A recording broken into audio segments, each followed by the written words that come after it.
आज कथा का चतुर्थ दिवस है। माँ आदि शक्ति, माँ पार्वती, माँ जगज्जननी जगदम्बा अम्बा, भगवान देवाधिदेव महादेव जी के साथ में भी आई। एक तारकासुर असुर का वध करने के लिए भगवान शंकर शक्ति का साथ लेते।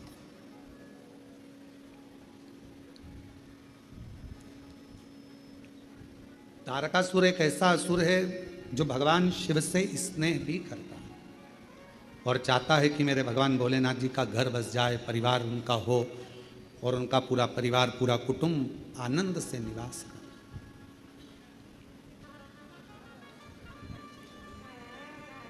जो जगत में दूसरे के लिए अच्छा सोचता है, एक ना एक दिन परमात्मा उसके लिए अच्छा करता है। हमने एक बात पहले भी कथा में कही थी, जब भिलाई छत्तीसगढ़ में शिव महापुराण की कथा दया सिंह जी कराए तो हमने उस समय पर कहा था,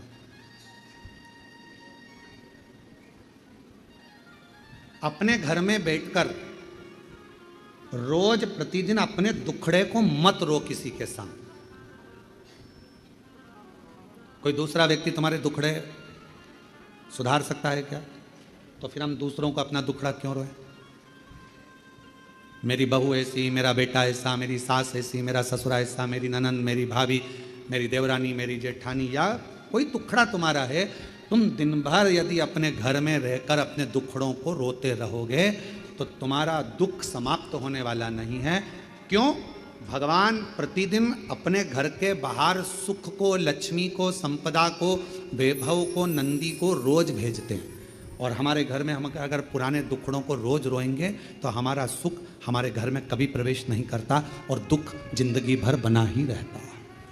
अपने दुखड़ों को रोना बंद करो, परमात्मा का भजन करो, अच्छा सोचो, अच्छा विचार करो। मुझे मालूम है मेरा शंकर भगवान अच्छा कर देगा, मेरा शिव जी मेरी झोली भर देगा, मेरा भोले बाबा मेरे पर करुणा करेगा, मेरा शंकर भगवान मुझ पर दया करेगा। अच्छा सोचिए, दुख तो आ गया, तकलीफ मिटे। षडानंद कार्तिकेय बाबा के प्रागट्य का कारण केवल इतना था, थोड़ा प्रेशर बढ़ाओ भाई, बाकी का तो ठीक है। प्रागट्य का कारण केवल इतना था कि शिव जी का परिवार बस, भगवान शंकर का पूरा परिवार बसे। और शिव जी ने क्या वचन दिया है? आदि शक्ति दुर्गा भवानी को भगवान शंकर वचन देते हैं, पार्वती तूने मेरी आराधना करी है और मुझे पाया है। जो मनुष्य मेरे शिवालय में जाकर, मेरे मंदिर में जाकर एक लोटा जल चढ़ाता रहेगा, मैं उसके परिवार का सदस्य बन जाऊंगा और उसके दुखड़े मेरे होंगे और मैं उस दुखड़ों को मिटाता रहूंगा। आप घर में रहकर दूसरों की निंदा मत करो। आप घर में रहकर कोई आपके पास में आकर कहे उसने ऐसा कर दिया, अरे भैया हमारे घर में निंदा विंदा मत करो, हमें निंदा सुनना नहीं, तुम अपने घर जाओ, वहां निंदा करो। दुख है, माना बेटे की शादी नहीं हो रही, माना बेटी की शादी नहीं हो रही, माना बच्चे नहीं हो रहे, माना ये दुखड़ा है वो हम किसके सामने रोए? कभी कोई आया तो उसके सामने कहने लगे भगवान कोई बताओ, कुछ लड़का बताओ, लड़की बताओ, कोई कारण बताओ। ये हम सबको दुखड़े करें। और शिवपुराण कह रही है कि वो दुखड़े हम बार बार अपने घर में अगर रोते रहेंगे तो हमारे घर में कभी सुख नहीं आएगा, सुख बाहर से ही चला जाए। बाहर से सुख को घर के अंदर लाना है तो दुखड़ों को रोना बंद करो। कोई पूछे तुम कैसे हो? बहुत बढ़िया। सियोर वाला वो कुबरेश्वर बाबा है ना, उन्होंने मेरा हाथ पकड़ लिया, अब दुखड़ा मिट रहा है मेरा, अब दुखड़ा। क्यों? पहले तुम्हारे पांव दुखते, अब तो बाबा की कृपा से मैं बहुत ठीक हो गई हूं, थोड़ा थोड़ा चल भी रही हूं। मतलब तुमने दुखड़ा रोना बंद कर दिया तो सुख भगवान करने लगा। अब ये मेरा गुणगान कर रही है, अब मुझे जाना पड़ेगा। अब ये सबसे कह रही है कि मेरा पांव ठीक कर दिया तो अब मुझे ठीक करना पड़ेगा, नहीं तो लोग हंसेंगे, इस पर नहीं मुझ पर ताना कसेंगे, इसलिए दुखड़ा मुझे ठीक करना ही पड़ेगा। अच्छा सोच, अच्छा।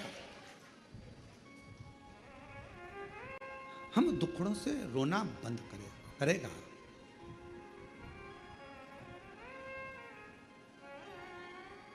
करेगा महाराज।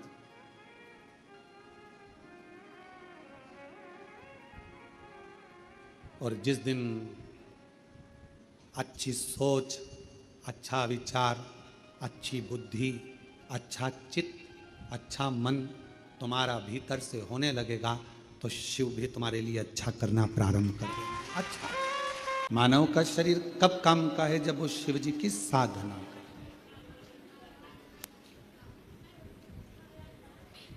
एक बेलपत्र के वृक्ष में 68 करोड़ तीर्थ होते हैं। कितने तीर्थ हैं? 68 करोड़।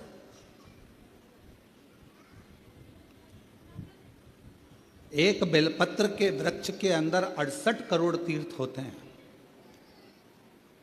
और जब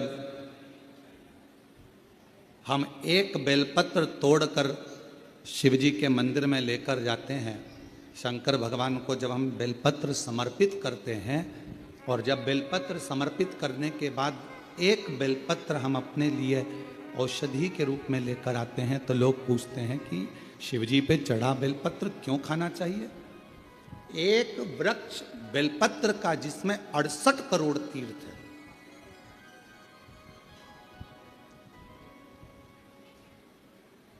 हम तो 68 करोड़ तीर्थ कभी नहीं गए, पर आप लोगों में से हो सकता है कि कोई होकर आया हो तो बात दूसरी है। पर आज भी फुल कॉन्फिडेंस से कहते हैं कि हम एक बेलपत्र के वृक्ष की परिक्रमा करते हैं, उसके चरणों में जाते हैं और एक बेलपत्र उठाकर जब हम शिव जी को चढ़ाते हैं तो 68 करोड़ तीर्थ का पुण्य हमारे भाग्य में आ जाता है।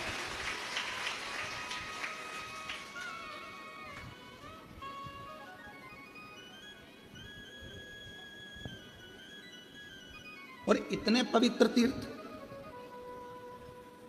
हजारों हजारों नदियां, हजारों हजारों कुंड, हजारों हजारों बावड़ियां, सरोवर, तालाब भारत की भूमि पर विराजमान है।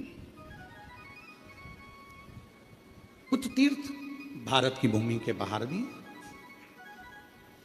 जैसे पशुपतिनाथ नेपाल में, मां हिंगलाज माता पाकिस्तान में, ऐसे कई तीर्थ बाहर भी हैं। अब 68 करोड़ तीर्थ हम कभी नहीं गए, पर हमने हमारी जिंदगी में एक नियम हमेशा बनाकर रखा कि कार्तिक के महीने में बेलपत्र के वृक्ष की परिक्रमा और बेलपत्र के वृक्ष के नीचे एक घी का दीप जलाने का नियम बनाया। तो ये हमें विश्वास है कि हमारे 68 करोड़ तीर्थ पूरे हो। 68 करोड़। अब लोग कहते हैं गुरुजी एक बेलपत्र हम शिवजी को चढ़ी हुई उठाकर लाते हैं, बाबा से औषधि के रूप में लेकर आते हैं, तो ये बेलपत्र है तो पेड़ की, वृक्ष की, ये इतनी अमृत कैसे हो जाती है कि लोगों की बीमारियां ठीक हो जाती हैं, तकलीफें ठीक हो जाती हैं, शुगर लेवल में हो जाती है, बीपी, थायराइड सब ठीक हो जाता है, सोराइसिस जैसी बीमारियां ठीक हो जाती हैं, किडनी लीवर जैसा ठीक हो जाता है। एक बेलपत्र इतना औषधि का कार्य कैसे कर जाता है? तो शिव महापुराण में वर्णन किया, उमा संहिता के अंतर्गत 68 करोड़ तीर्थ एक बेलपत्र के वृक्ष में है। एक बेलपत्र के वृक्ष की पत्ती जब शिवजी पर चढ़ती है बेलपत्र और हम उसको लेकर आते हैं, तो 68 करोड़ तीर्थ का जो प्रसाद होता है, 68 करोड़ तीर्थ में जितनी हजारों हजार नदियां पवित्र हैं, कुंड पवित्र हैं, सरोवर पवित्र हैं, वहां जाकर हमने आचमन नहीं करा, पर शिवजी पे चढ़ी हुई बेलपत्र जब हम मुख में रखते हैं, शिवजी पे चढ़ा हुआ जल जब हम आचमन करते हैं, तो वह 68 करोड़ तीर्थ का आचमन हो जाता है और हमारा रोग समाप्त हो जाता है।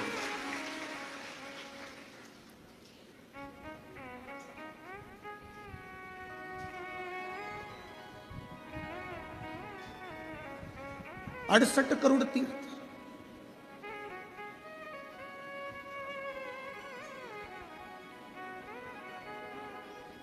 आप सभी के स्मरण में होगा,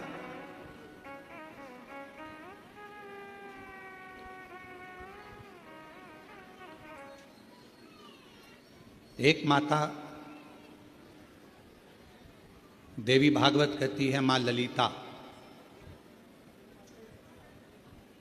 जिसको स्वयं भगवान ब्रह्मा, स्वयं भगवान नारायण, स्वयं भगवान शिव, स्वयं इंद्र, गरुण, वरुण, सारे देवता, माँ जगज्जनी जगदम्बा अम्बा दुर्गा भवानी का एक स्वरूप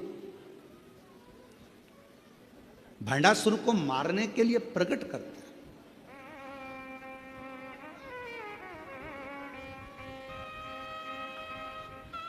और काय से प्रकट किया? मां ललिता अम्बा को कैसे प्रकट कर लिया? तो कहा मां ललिता अम्बा को प्रकट करने के लिए भगवान नारायण ने बेलपत्र के वृक्ष की छांव में तप किया हजारों वर्ष तक। ब्रह्मा जी ने साधना करी हजारों वर्ष तक बेलपत्र के वृक्ष की छांव में। इंद्रदेव ने तप किया हजारों वर्ष तक बेलपत्र के वृक्ष की छांव में। आज इस व्यासपीठ से हम कहें आप सभी को, जितने भी श्रोता श्रवण कर रहे हैं कथा को ऑनलाइन, आस्था चैनल पर, फेसबुक, यूट्यूब पर या बाबा कुबेर भंडारी की इस भूमि पर,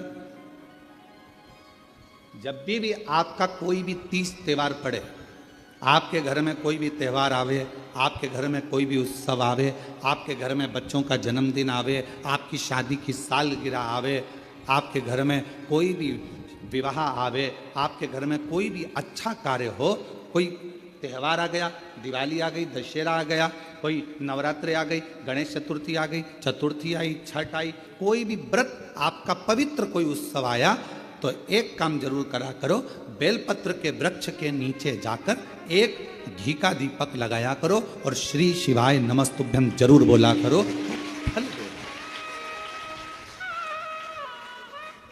एक घृत का दीप बेलपत्र के वृक्ष के नीचे अगर आप एक क्षण के लिए भी बैठे हो तो वो फल देगा।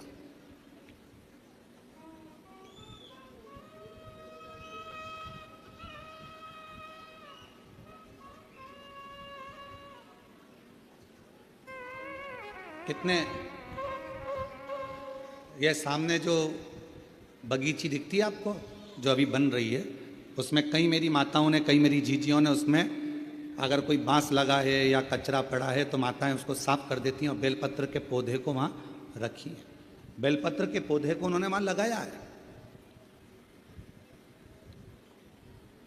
और कई माता ऐसी आती है कि वो बेलपत्र, इतने सारे बेलपत्र के पौधे लगे हैं और माताएं उस बेलपत्र के पौधे में कोई कचरा है, कोई दुर्वा लगी है, कोई घास लगा है, कोई बेकार पौधा लगा है तो उसको साफ कर देती हैं और उसमें जल डालकर उसकी परिक्रमा कर कर चली जाती हैं।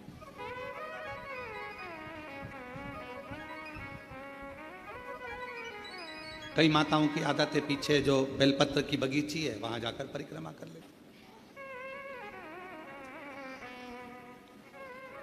एक बेलपत्र के वृक्ष के अंदर 68 करोड़ तीर्थ विराजमान है और वह 68 करोड़ तीर्थ का फल हम जब भगवान शंकर यहां तक कहा,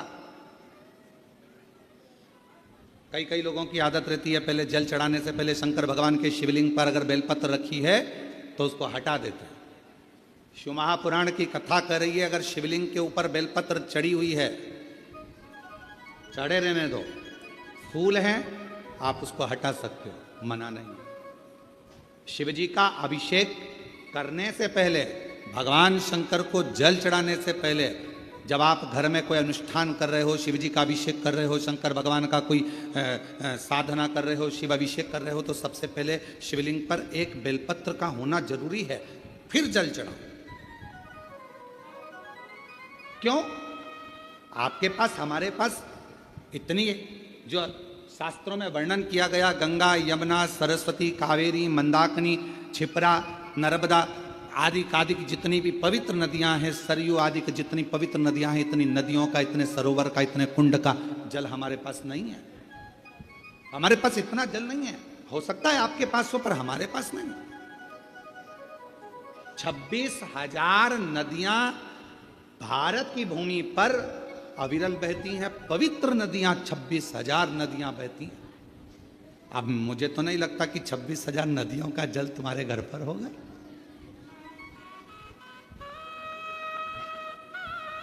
और हो तो हमारी तरफ से आपको दंडवत प्रणाम, ना माने। पर हम एक बात बिल्कुल छाती ठोक कर कह सकते हैं कि वो 26,000 नदियों का जल हमारे घर में है। कैसे? हम शिव जी पर एक बेलपत्र चढ़ाकर जल चढ़ाते हैं और वो जल लेकर आते हैं तो वो जल 26,000 नदियों के जल के बराबर हो जाता है।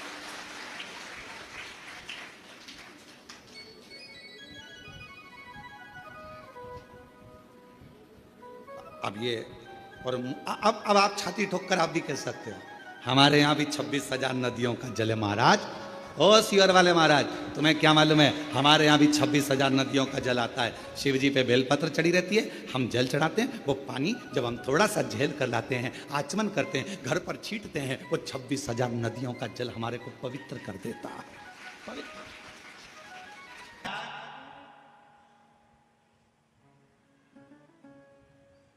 जहां पर पति और पत्नी के संबंध बेकार हो जाते हैं, विवाद हो जाता है, अदालत में बात पहुंच जाती है, परिवार वालों पर दहेज का केस चालू हो जाता है, कहीं ना कहीं किसी ना किसी रूप में कार्रवाई चालू हो जाती है। पति पत्नी में वापिस प्रेम को बढ़ाया जाए, उस प्रेम को बढ़ाने के लिए शंकर भगवान का समझ लीजिए शिवलिंग,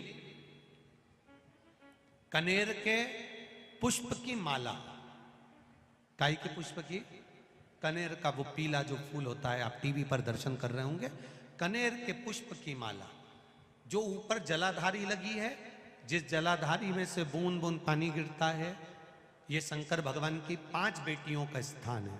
कौन कौन सी बेटी? नाम ले, जया, विषहरा, श्यामली बारी, दौतली और 5वें नंबर की देव।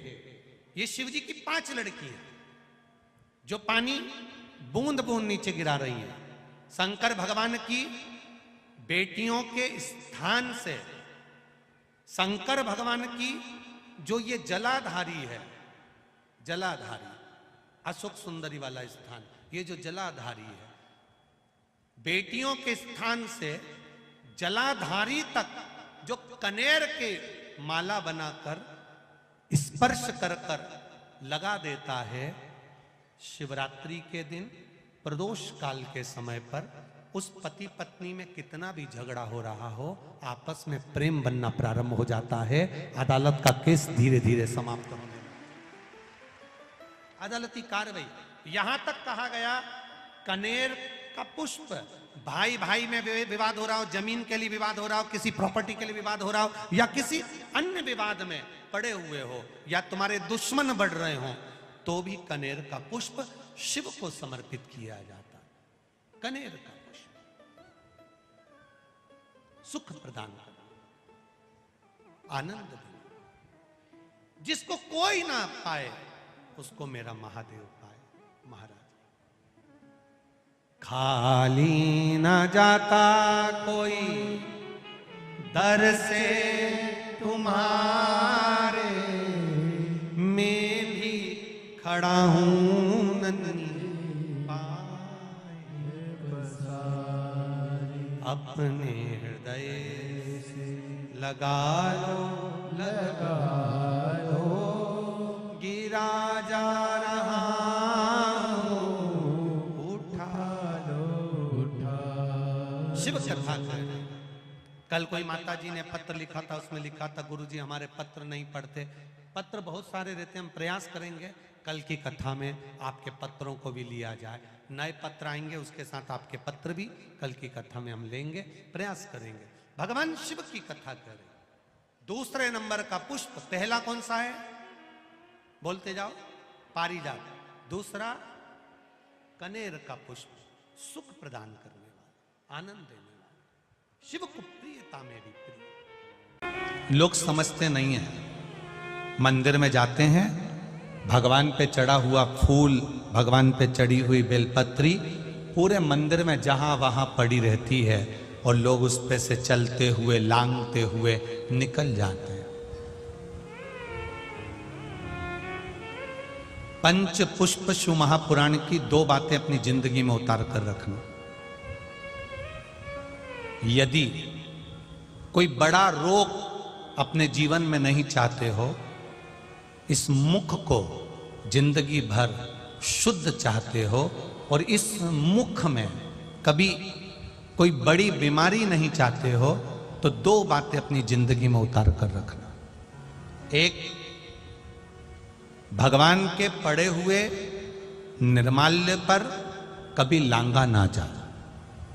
दूसरा, अपने मुख में पान खाकर, गुटखा खाकर या कोई वस्तु खाकर जो मंदिर के लिए रास्ता जा रहा हो, भगवान की कथा के लिए रास्ता जा रहा हो, भगवान के द्वार पर रास्ता जा रहा हो, वहां अपने मुख से थूका ना जाए।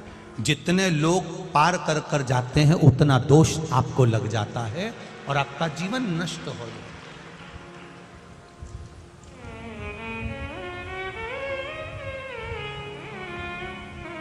बीच पथ पर, जिस मार्ग से भगवान शंकर का शिवालय जा रहे हो, जिस मार्ग से भगवान के मंदिर जा रहे हो, जिस मार्ग से अगर कोई नारी, कोई पुरुष, कोई बच्चा, कोई बूढ़ा, कोई व्यक्ति एक लोटा जल लेकर भी अगर भगवान के मंदिर जा रहा है, उस मार्ग पर, बीच मार्ग पर अगर कोई थूकता है और उस थूक को जितनी बार लोग लांग कर मंदिर के द्वार तक जाते हैं, उतना उतना रोग इस शरीर के अंदर बढ़ता चले जाता है। इसलिए हमारे यहाँ पहले के समय में, आज के लोगों को तो स्मरण है कि नहीं है, पहले तो थूकने के लिए भी एक पीक दान होता था जिसमें थूका जाता था। आज के जमाने में तो आदमी पूरी पृथ्वी को पीक दान बनाकर रखा है, जहां मर्जी पड़ती है वहां थूक देता है।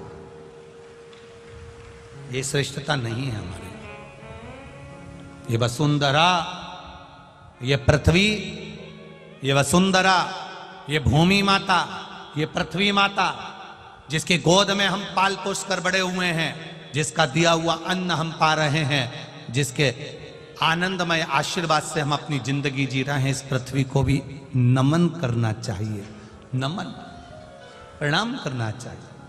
हम हमेशा कहते आए हैं, आज फिर कहते हैं, जिसकी बंजर भूमि पड़ी हो, जिसमें अनाज भी नहीं होता हो, बहुत मेहनत कर ली है, उस भूमि में कुछ नहीं होता, लोगों ने कह दिया इस भूमि में कुछ नहीं होता, ये जमीन बेकार है, ये जमीन बेकार है, ये जमीन बेकार है। आपसे निवेदन करना चाहेंगे, किसी मंदिर का निर्माल्य जो शिव जी पर चढ़ा हो, इकट्ठा हो गया हो, उस मंदिर के निर्माल्य को एकाग्रित कर लो, डलिया में भर लो, और पूरे पूरे भूमि पर उस निर्माल्य का खाद बनाकर, उस पूरी जमीन पर आप उस निर्माल्य के खाद को थोड़ी थोड़ी दूर पर इतना इतना खड्डा खोद कर बाबा के उस निर्माल्य को डालना प्रारंभ करिए।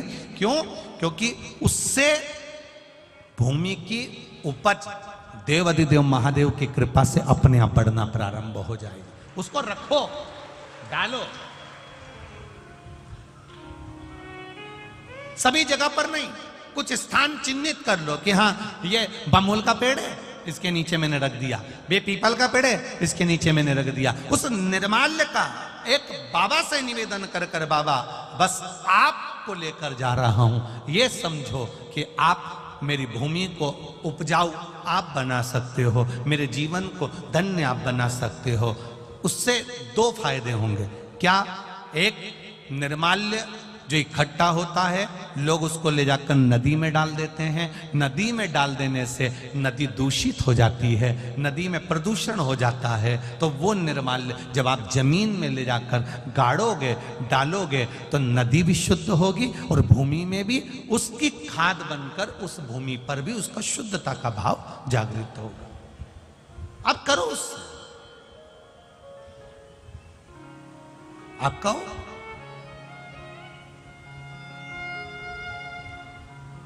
हर कहीं थूक देना, हर कहीं पर पान खाकर थूक दिया, तंबाकू खाकर थूक दिया, कहीं पर भी तुम्हारा मन पड़ा और तुमने पिचकारी, ना ना ना ना ना, शिव पुराण कर रही है, उससे हमें दोष लगता।